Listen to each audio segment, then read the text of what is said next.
Fazıl Bey, mən istəyərdim ki, ilk sualımıza keçib alaq. Siz Gürcüstan Namına Partiyasının sədrisiniz və bizim orada qonşumuz Gürcüstan dövlətində yaşayan Azərbaycanlıların belə deyək də ictimai-siyasi baxımdan ən fəal şəxsi sayılır. Çünki siz bir siyasi partiya rəhbərisiniz. Ona görə də mən istəyərdim ki, ilk öncə Gürcüstandakı ictimai-siyasi vəziyyətlə haqqında və orada yaşayan bizim soydaşlarımızın bu ictimai-siyasi proseslərdə rolu haqqında danışasınız. Təşəkkürlər.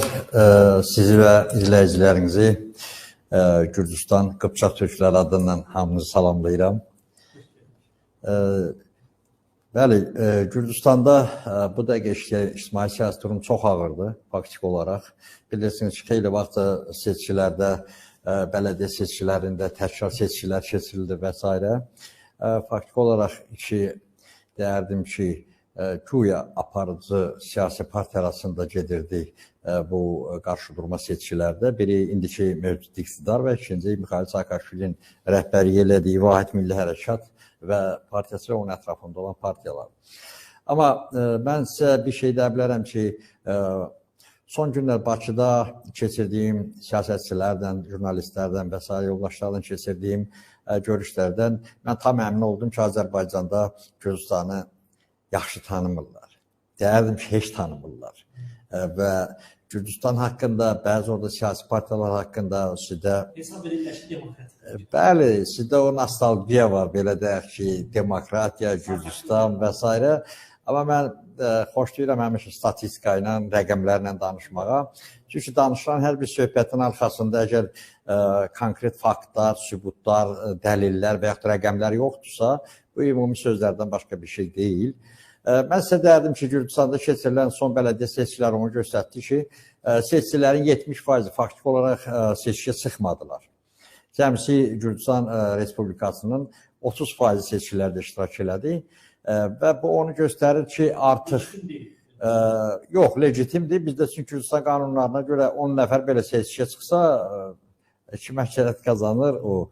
Yəni bu qanunu da Mixail Saakashvili dönəmdə qəbul elədilər. Elə ona görə ki, seçkilərin getdikcə passivliyini görən iqtidar bu günahı özündə yox, qarşı tərəfdə axtarmağa çalışdı. Bunu da tapmadığına görə qanunda belə bir, deyək ki, çox orijinal bir dəyişiklik elədi və faktik olaraq deyərdim ki, Gürcüstan Pravoslav Kilsəsi iqtidarı müdafiə eləməyinlə bu seçkiləri uddu və belə çıxdı ki, çox böyük reytinqə malik olan Gürcüstan Pravoslav Kilsəsi təqribən 10% səs topladı, verdi iqtidara və təqribən də iqtidar bütün öz gücündən istifadə edərək 10% də bu yığdı, 20%, 10% də müxalifət yığdı. Yəni 30% seçkilərdə iştirak edən proporsiya belə oldu. 20% iqtidar, 10% də müxalifət. Orada 10% müxalifətdə isə 20-dən artıq partiya birləşmişdi. Bəli, o blok idi. Orada deməli Vahid Milli Hərəkat Partiyası Mixail Saakashvilinin rəhbərliyi elədiyi, Bokeryan rəhbərliyi elədiyi Avropalı Gürcüstan, Lelo Partiyası, bankirlərin hamısının bir yerdə yığışıb, yığdığı səs oldu 10%. İndi riyazi cəhətdən çox asandır istənilən bir adam üçün 10% Gürcüstanda 30%-in 10%-i nə qədər eləyir və çox biabırçı bir rəqəmdir hər kişi üçün, həm iqtidar üçün də, həm müxalifət üçün. Bu onu deməyə əsas verir ki, artıq Gürcüstan cəmiyyətində ictimai sifariş fərqlidir. Yəni, bunların ikisinə də nifrət var. İkisini də sevmir xalq. Faktiki olaraq iqtidar MHP başda olmaqla bu müxalifəti arenadan, səhnədən çıxmağa qoymadı. Elə bilin ki, Saakashvilinin partiyasının özlərini qorumaq üçün şit kimi istifadə elədilər. Bu analoji, necə deyirlər, paraleldən aparmaq üçün bu ölkəmizlə də çox, necə deyirlər, çox həssas bir məqamdır. Baxın, onu necə istifadə edilər və nə istifadə edilər? Çünki Azərbaycanda da aşağı-yuxarı bəzən, bax, sizin bu səsləriniz fikirlər var ki, Azərbaycan iqtidarı özünə belə deyək, qoruyucu bir sərt kimi yaratır müəyyən partiyalar. Bax, buna görə də istəyərdim ki, onu siz orada biraz da Azərbaycandan fərqlidir və daha açıq ki, təsəvvür edə bilirsiniz. Ona görə də mən sizə bu mövzunu biraz açaq. Necə? Bilirsinizmi? Siyasi çıxan naminə mən Azərbaycan daxili işlərinə qarışmayacağam. Amma ki, mən tutaq ki, yox, mən Gürcüstan haqqında danışacağam. Analoji vəziyyəti özünüz müzakirə eləyərsiniz və fərqləri görərsiniz, nəticəyi siz çıxardarsınız. Mən olanı deyirəm. Yəni, iqtidarda olan, tutaq ki, Mikhail Saakashvili hakimiyyətdə nəyə görə getdi? Siz açıq deyirəm mən. Ən böyük səhvlərdən biri Mikhail Saakashvilinin özünə müxalif olan demokratik partiyaların yaranmasına imkan vermədi. Yəni, əgər sən doğrudan da deyirsən ki, mən demokratiya mələyiyəm, hakimiyyətə gəldimsə də, sən demokratik cəmiyyət qurmalıydın. Yəni, demokratik iqtidar olan kimi ona müxalif demokratik müxalifət də qurulmalıydı iqtidara qarşı. Ki, seçkilərdə bu müxalif demokratik qüvvələr gəlir hakimiyyətə, eləmi? Əgər uzun. Sonra bu müxalifətə keçir və bunun səhvlərini istifadə eləyirsən, lazım olan məqamda təkrar qayıdırsan. Nə baş verdi?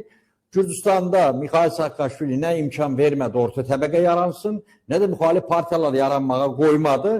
Nəticədə oliqarx Bidzina İvanishvilinin rəhbərliyindən güclü bir, deyək ki, xarici dövlətlər tərəfindən istiqamətlənən siyasi qüvvələr, müxtəlif Avropa, Rusiya, Amerika yönümlü bütün qüvvələr vəzifə naminə birləşdilər, ideologiya naminə yox. Mikhail Saakashvili hakimiyyətə devirdilər. Bunun ən böyük günahkarı Mikhail Saakashvilinin özüdür. Və Mikhail Saakashvilinin hərəkətləri göstərdi ki, yox, bu demokrat deyilmiş. Çünki demokrat olsaydı, bu demokratiyi boğulmağa qoymamalıydı, ona ikinci can verib ömrü həyata keçirməli. Və bugünkü Mikhail Saakashvilinin həbsdə oturmağı və özünün o vəziyyətə düşməyi, onun təyin elədiyi, demokratik yolda təyin elədikləri hakimlərin onun haqqında verdiyi qərarlar göstərdi ki, bu demokratiyası möhkəm demokratiya deyilmiş. Nə prokurorluq orqanlarının, nə polisin, nə də məhkəmənin, demokratik institutun özəli nədir, əsası nədir? Birinci, tutaq demokratik seçkilər keçirmək. Saakashvilidən sonra heç bir demokratik seçki keçirilmədi. Elə Saakashvili dönəmində də nisbətən belə deyək. Ondan sonra məhkəmə institutu görürsünüz hansı qərarları verir Saakashvilinin haqqında. Elə prokurorluq və s. orqanlar, hansı ki, demokratiyanın müdafiəsində duran təşkilatlar da Saakashviliyi döyürlər, Saakashvili təhqir eləyirlər, müalicə olunmağa qoymurlar və s. Bu Saakashvili özünün yaratdığı həmin o, deyək ki, institut, demokratik institutun özünə qarşı apardığı eksperimentdə artıq açıq-açığına Gürcüstan demokratiyasının işsiz görünür. Amma bu iqtidar Saakashvilidən fərqli olaraq o səhvləri buraxmadı. Tutaq ki, bura başladı daha güclü texnologiyalardan istifadə eləmək, siyasi texnologiyalardan və onlar güya həmin Gürcüstanda demokratik deməli, obraz yaratmaq üçün, cəmiyyət yaratmaq üçün, Avropaya göstərmək üçün və s. Həqiqətən xalqın içində geniş elektoratı olmayan siyasi partiyalar çəkdi qabağa və bunlardan özü üçün müxalifət yaratdı. O cümlədən Milli Hərəkat Partiyası, LELO, Bankirlər və s. və s. Amma həqiqətdə təsəvvür LELO Partiyası Gürcüstanda heç olmaz 50.000 şəxsin evini əldən alıbdır. Yəni banklara qoyursun girov, yuxarı faizdən pullarını verib və s. Sonra evlərin hamısını insanların əlindən alıbdır. 50.000 insanın evini əldən alıbsansa da, bu 50.000 adamın da heç olmaz 1-20 qohumu olanda bu vurur yarım milyona, 1 milyona çatır. Yəni demək çıxır ki, Gürcüstanda bu səs ala bilməz. Buna yalnız səs verə bilər öz bankının işçiləri, açığını deyirəm.